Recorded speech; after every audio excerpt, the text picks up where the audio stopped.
Mic 1, 2, Mic check. check, mic check. Mic check, mic check. Is it good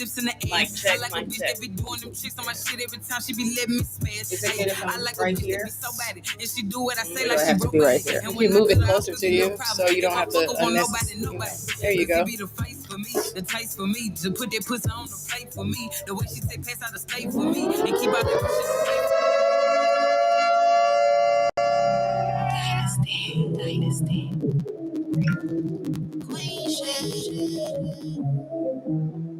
Queen shit. Shout out my girl Amber Dynasty, baby. Queen shit. How appropriate on today. Hey, yes. Hair long, I flip it. Look at my wrist glisten. Nails bedazzled out. A queen, what I'm about. Call me cocky, but boy, I want it right now. Lucky I chose you. Ooh, come lay it down. We can switch the roles. Give me all control. Know exactly what I want. It's time to prove and show. Touch me, tease me, baby. Please me, do it how I like. Touch me, tease me, baby. Please me, going all night. No need to fight the feeling. Tonight's a vibe that I mentioned. Wearing a little dress you like. 360, I give you life. Nobody do it quite like me. Bougie with a in the street. Nobody do it quite like she. That's why you fell for Dynasty. Said I'm winning, ain't no losing in my blood. I'm the queen and I ain't giving it up. Said I'm winning, ain't no losing in my blood. I'm the queen and I ain't giving it up. Queen shit, queen shit, queen shit, queen shit, queen shit. Hey.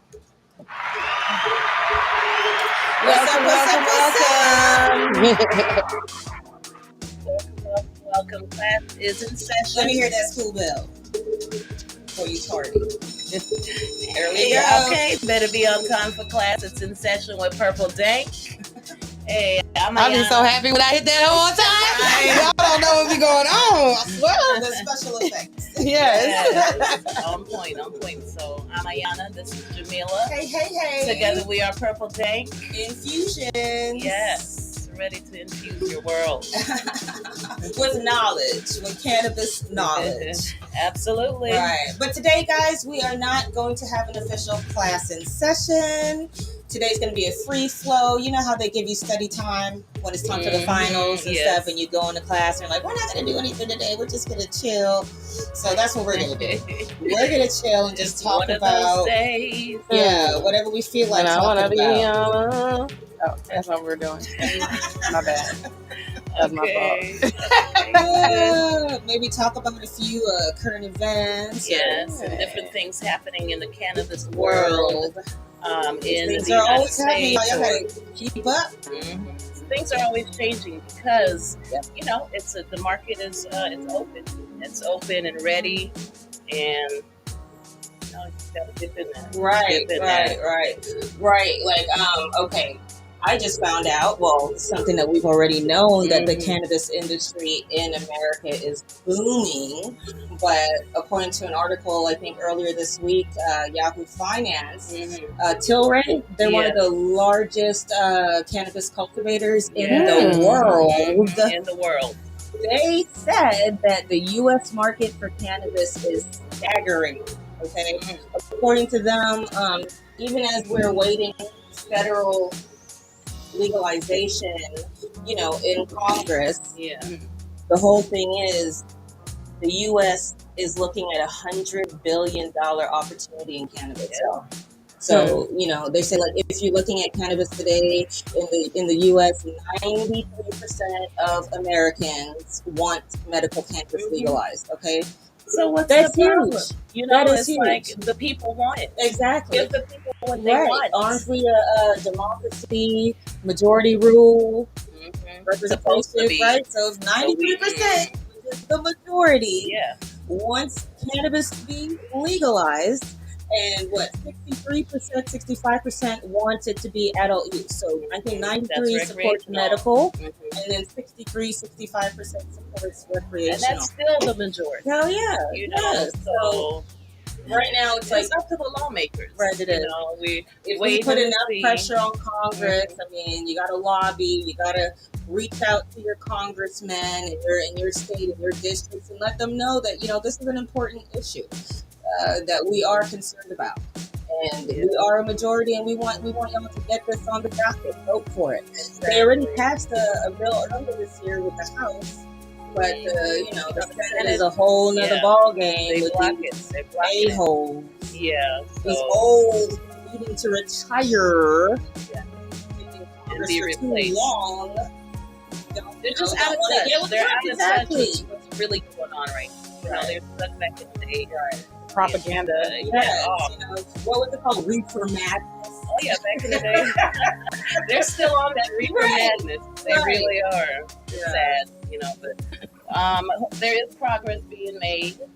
But in the meantime, while they're deciding what they're going to do, 33 states have already legalized cannabis. Exactly, already doing the damn thing. Right, and I thought they had said something like once 28 states in total have legalized it or declared. Well, we're past that. Yeah, then it was automatically supposed to just become federal. Well, they have to figure out the best way for them to make the most money on it. And it's not even about the taxes. It's about the people who have already been arrested in the 90s and the 2000s for an ounce of weed. Now they're going to have to go back and let a lot a lot of people free. And, the prison system is one of the biggest. But in money-making systems with marijuana conviction. I saw a dude that got life over not even an ounce of weed in Mississippi. Wow. In Mississippi. Life. Those conservative Republican states really need to get with the program. And it's also impoverished. Mississippi is the most impoverished city. Which is why they fucking do crimes with that much time. They rely so much on the prison system. But if they actually tap into the cannabis market, they wouldn't have to rely on the prison system. That's what I'm saying. There's an alternative. But they're not going to do that because that means niggas is going to be out. And they don't want niggas to be out. They want niggas locked the fuck up. Good point. Each state that has legalized it is actually taking on that issue as far as, trying to break, what is it? What do they call it when they forgive you? They, erase your conviction. Pardon or like California's doing it.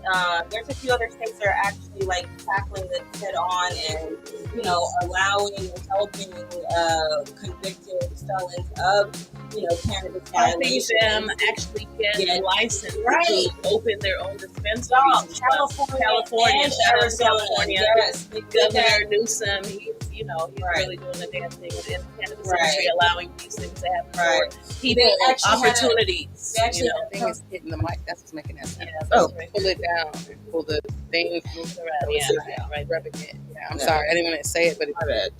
Yeah, they actually had a program. I don't know how long it lasted, but I believe all last year that if you had a felony conviction in cannabis, that they were giving you the opportunity to actually get the license to get into the cannabis industry in California. So if you were a convicted felon, you could have applied to open a dispensary. You could have applied for a cultivation license. You could have applied for a manufactured processing license in the state of California. I believe Arizona had a similar program like that too. Yeah. But the window's closed. I believe in California.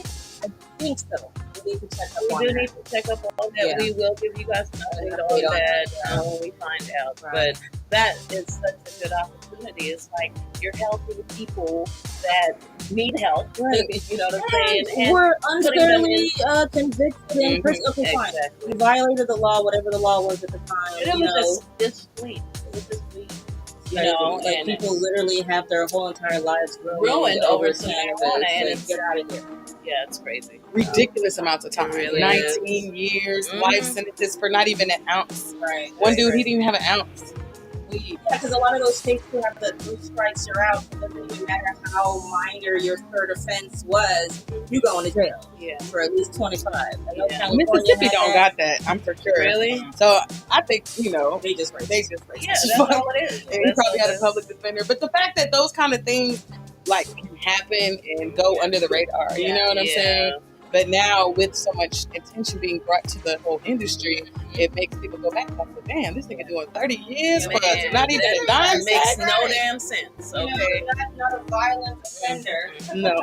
and you stuck up in there with the worst murders of murderers. Yeah.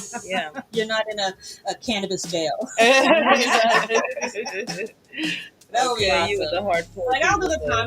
Like, it's still smoke. Like, he knows not what she's talking about. Don't take it away from They put them to work on the farms and shit. Oh, they already do that shit. Oh. Yeah, There was another state that where they're like the slave labor in that state, how they're making the convicts work and really paying them pennies on a dollar for their labor. Or anything at all. It's anything at all, because they think that you're the property of the state and they can do what they call want. You're your property and you're an animal on the farm. State property. Mm-hmm. I love that movie. Exactly. Right. So, but the cannabis industry is evolving. Yes. That company you're talking about, I think Tilray. Mm-hmm. Yeah, they're talking about how the opportunity with cannabis is not just constrained to the drug. You know what I'm saying? They're saying there's also like a burgeoning market for cannabis products like food, personal care products, and drinks. Beverages! Which brings us to the point that we do have this nice lemonade, the nicest by Purple Dank, the nicest lemonade. Y'all see the line of empty bottles over here. But yeah, guys, they're saying that the market with the drinks and stuff is going to explode. But it's a new, so people have to try to get in and do what you need to do to make something happen. But the major problem, even though the access is supposedly there, what about for people like us? What about for minority women in the cannabis industry? How much of an opportunity do we have? It's there to get in, but if you don't have a big multi-million-dollar investor or venture capitalist fund, backing you, how are we supposed to break in? Because that's a big problem right now. It is. A lot of people who've been in the game, who are doing it while it was illegal, and now that it's legal, they can't get in. They can't get a dispensary. They can't get the license to own a farm. Yeah. This chick that we know in Cali, what was it? Was it in California? She can't legally have a license to actually grow more than a certain amount of plants. So they've restricted her. Yeah. That even though it's legal, but because she had a felony while it was illegal, she didn't have the freedom to actually go get that license to be a cultivator or to be a dispensary owner. Yeah, but now that they're changing, they're changing. So, things it's evolving. Things are changing. Right. They're becoming more lax with things, and allowing shit to happen. So what we want to make sure of, though, is that we, who face the most hate and, persecution for cannabis, will not be actually cut out of the game now that the game is actually on and popping. Because, What about my whole question? I'm wondering what you guys think about this. What about how is the legalization gonna affect the niggas that's on the streets hustling? Okay. We were going to talk about that. We sure were. Okay. It's funny you bring that up. Okay. That's one of the major problems that California is experiencing right now, is the fact that the black market is making more money than the legal market. Has taken it because it's just like in New Jersey, for example. They just legalized and first opened their first dispensary, April 21. The first day that they opened, they made $19 million. The first day. And already, from April to now, they've made over $80 million. But the thing about what they're doing is they're selling, like a 3.5 for it'll be like up to $70. When you can go on the street and get it for $35 or $40. So what you think gonna do? Right. And what not only like in Louisiana, they legalized this year, right, for medical. Yeah, for medical. People were complaining, waiting long lines around the corner to get into these dispensaries. That happened in Michigan too. But the price of the cannabis in these dispensaries is outrageous, and they cap the limit.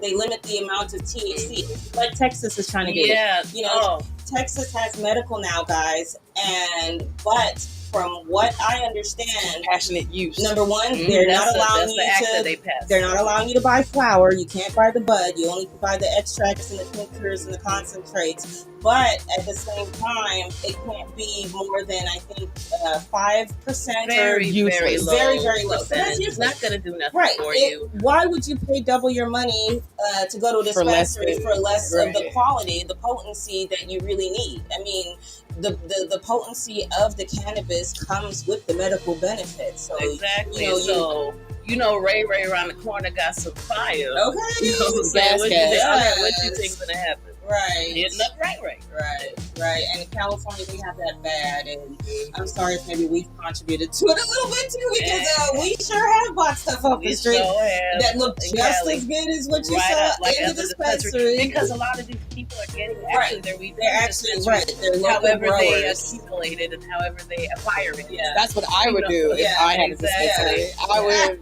That's what I would do. Yeah. We had a family friend. Talk about some shit, right? He was one of the first Black people in Oakland, California, to get his cultivator license to be able to grow in his own backyard.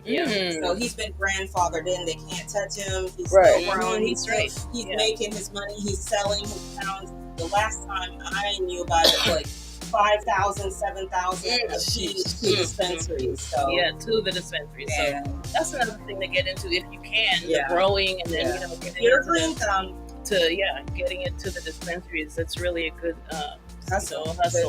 Except now, I think even in California, that's changed a bit now because the competition from the black market is so strong that the prices have dropped on the product itself, and so it's really hard for cultivators and even dispensary owners to be breaking even and making their profit when they're in competition with the illegal market at the same time. I mean, it's major competition. Not to mention the cartels. But it seems like the black market is like where it's at. They're winning right now. They're winning, and they're still I guess trying to figure out a way to tamp down on that. As more and more states legalize it, they have to really look at how do we cut off or choke off that black market, because then it's cutting into the actual legal profits and the money that the states and stuff could be pulling in. Speaking of markets, I don't know if you guys heard of the gray market. Gray market? Yeah, I haven't even heard of that. They got a gray market now. Okay, what is this about? So what's happening in DC is that they have something that's called gifting when it comes to cannabis and stuff, because they're not allowed to sell the weed, but they can definitely give a gift. So a lot of stores now, what they're doing is like, hey, you like this t-shirt? Pay a certain amount for it, and I'll get you some weed with it as a gift. Exactly. So that's what they're calling the gray market out there in DC. It's been going on for a long time, but now they're talking about they're going to start cracking down on it, and always something. Just leave the people. Well, we better hit up DC before that happens. Right? It's not a bad idea. Try to get in on some of that. I want to try that shit. Yeah. What else? Yeah. What else is happening? I think I seen a video that was talking about how weed is being changed by the government to be more illegal for us. And it made me think, like, if you put this information out there, why do you think people would then be more wanting to go to dispensaries? Like, that'd be even more of a reason to go to the black market, because it's like, I don't get the stuff that people are telling me. I'm like, I don't experience that from the weed that, you know what I mean? Yeah. Sometimes I don't smoke and I just be over it for like a couple days. Sometimes I go back to it, it's just making it seem like it's so addictive, but there's really nothing in it except for the psychology of it. That's what it is. The psychology. There was an article that came out, I think maybe last week, that was talking about it, that the fact that growers are now breeding genetically more potent cannabis is becoming more addictive to the users, and I don't know if that's necessarily true. I think that is propaganda. You know what I'm saying? I will say it. She's like, I think that is propaganda. That's what it sounds like to me. Okay. The island gal is spoken. Yeah, Yeah, you're right. Right? It sounds like a bunch of hogwash to me. They're always trying to, and that's what we're trying to do, erase the stigma. Right. But they're always coming up with something else to add to it. Bias against cannabis. Mm-hmm. So what if you actually create more potent strains? I really don't think that leads to a higher rate of addiction. I mean, cannabis itself is not addictive. Maybe the dependence as far as, I feel like smoking. Mm-hmm. I think, and I'm sure studies will back that up, that nicotine in cigarettes is way more addictive. Literally more. Come on. Nicotine is literally more addictive. Like a day or two. When I was smoking cigarettes, I could go a day or two without smoking weed. But the cigarette, I'm going to need me a cigarette. You know what I'm saying? Yeah. And so I know nicotine is very addictive. Yeah. It is. Yeah.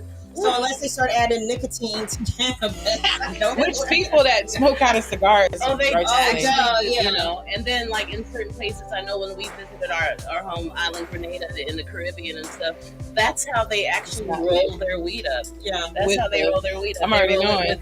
They take the cigarette and they kind of squish it out and put it in there and mix the weed and then just roll it up. Cig of weed, no thank you. Weed. Me neither. I wanted pure. Yeah, they were looking at us crazy when we were rolling, full weed. You're not gonna add no tobacco? No, we don't do that. No, not at all. That's what makes it addictive. Right. Yeah. Or they call it psychologically addicting, which a lot of food is fucking psychologically addicting. So nobody's talking about shutting down grocery stores and restaurants. Okay. Or let people change their eating behavior. Like when it comes to alcohol as well. Right. Oh my God. Come on now. Well, alcohol is addictive. It is addictive, and it's bad. It causes bad things to happen. You know what I'm saying? Things can happen, can go left. Right. You know what I'm saying? Driving, whatever. Yeah, all that shit. It can. Domestic violence, all types of stuff. Stealing, liver deficiencies, right? All types of stuff. And when you smoke some weed, you just want to chill and relax, and that's what it does to you. You enjoy yourself. And you're not trying to go out there and act out and stuff because you just want to chill. Get high. What the hell? That goes back to the whole Brittany Griner situation. That's another It's crazy. It's bad. She's Russia's really not trying to prove a point. Yeah, so she's a political pawn. Of course, she is. Of course. That's at the end of the day. That's just what she is. When Ukraine went to war, there was like an article about some other girl that got caught up. The white girl. The white girl. Yeah, she got out like less than a year. She just had to pay some fucking. She paid in Russia too. In Russia. Wow. She just had to pay some money. Got caught at the airport. Yes. Wow. And they let her go. But you guys, Russia is the motherfucker white supremacist country. Not gonna broadcast. But Russia also has some of the best weed in the world. Yes, they do. Also, so it's just like that's what I'm saying. Like she's clearly a political pawn. This has nothing to do with weed in Russia because trust you me, niggas in Russia is getting high. They're getting hella high. People are thinking that they're not getting high. That was the first thing that I asked myself when I heard about her situation. Like, why didn't she just wait till she got in Russia and get some weed there? This weed is out there, I don't think that is true. I think they planted it, because it wasn't even weed. It was a fucking oil. So, and it was such a least amount. That's not a minute amount. It didn't even make sense. Yeah, but you get 9.5 years for that. No. That's crazy. They're doing that because they're gonna trade her for. They're clearing up. They want the old buddy, the arms terrorist, arms dealer. They want him. That's all. Whatever. Give us back Brittany. Take his ass and keep him over there. And homosexuality is also legal. Yeah. She's like a walking target. Exactly. And she's black. And she's a woman. Exactly. True. We got too much going on. I heard they was going to try to make her be the coach. For the out there, she was helping their team. She was out there helping. I'm talking about it from prison. Oh, from prison. Oh Lord! No, how about let me out? You don't think they will? Okay. I think eventually they will. They have to. I think that it's probably going to take that prison form. Yeah. Just to get it done. Put some pressure. What it? Tighten the screws a little.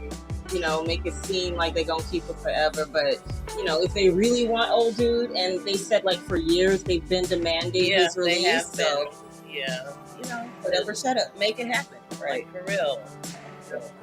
We just gonna pray for her, safe return. You know, we are. Yeah, but you know that's the whole problem. Like, even certain countries in Europe are legal, but then some are illegal, and it's like the same situation here in the United States. If you go state to state, from one legal state to another illegal, and sometimes even in the same state, different counties have different limitations. They need to just go ahead and legalize at the federal level. So you know what I'm saying? All this everything is so easy to get caught up. Exactly. You cross state lines and now your ass. I don't think that they're gonna federally do it on the strength of they need a separation between state, you know what I'm saying, and national, and then they have to have a way to police the situation. If they're all on the same level, then you can't police them. You know, like say the government is low on funds, they're like, shit, we gonna go raid this fucking, you know what I'm saying, dispensary, even though we're telling them it's legal at the state level and it's not legal at a federal level, and we're going to take their plants and their money. They'll be all right. They can bounce back, and then that's that. So as long as it's illegal on the federal level, then they'll always be able to have a piggy bank. Exactly, a one-time kick-in situation. Remember a few years ago here in Houston when they had that huge freaking drought. I mean, you literally all summer long, you couldn't find no weed nowhere. And they had the signs. Yes, we were driving off the I-10. It said, if you think it's dry now, wait till September. And that was a freeway sign. About the weed. It was a state you know what I'm saying? Yeah, not a freaking banner or something. It was at the actual freeway sign that said that shit. The DEA letting y'all know that we really in control of this shit. We can turn it off. We can turn it on when we want to. Yeah, they did that summer. Yeah, they did. It was crazy. Yeah, damn. Yeah, always something. Money and the power. Money and the power. We just want a little bit ourselves. What's y'all's favorite weed song? The Chronic. The whole album? The whole album. Okay. I'm talking about a specific song. Bro. Let me see. What is this song? Yeah, high every day. I love her Dr. Dre voice. Smoke weed, she says, but you got your way of doing it. I always ad lib. Yeah, face ass. Song by Devin the Dude. Oh, Devin the Dude. Hey, Devin, if you want to come on our show, smoke one. Yes, let's talk, chop it up. Yes, right. So I like that song. I don't remember the name of it, but he's talking about the doobies and the doobie ashtray. Somebody had the nerve to why you do me that way? My doobie ashtray. Why you do me that way? Yeah, man. I used to jam that whole album. What? College days. You a H, baby. I think my favorite weed song was I think it's called Rotation. 5 blunts in rotation, 5 blunt. I think it's Wale. Okay, I think I heard that. Yeah, 5 blunts in rotation. That's my shit. I don't know why. A nigga like me don't smoke drink, better keep my blunt in rotation. Hey, she get the car and then another car, keep it in rotation. Throwing money in her ass so she keep that shit in rotation. That used to be my shit. I have to play that. Hold on. I gotta find it. This is so awesome, y'all. Love it. Being able to express ourselves, you know, and talk about the things that are interesting to us and that we're, you know, passionate about. Yeah. Exactly. Love it. So we're just gonna take a short break. All right, stay tuned. I'll be talking about cannabis in Texas and what's the future of it here. And sex and cannabis. Oh, yeah. That's a nice one. We'll be back. We'll be back, y'all.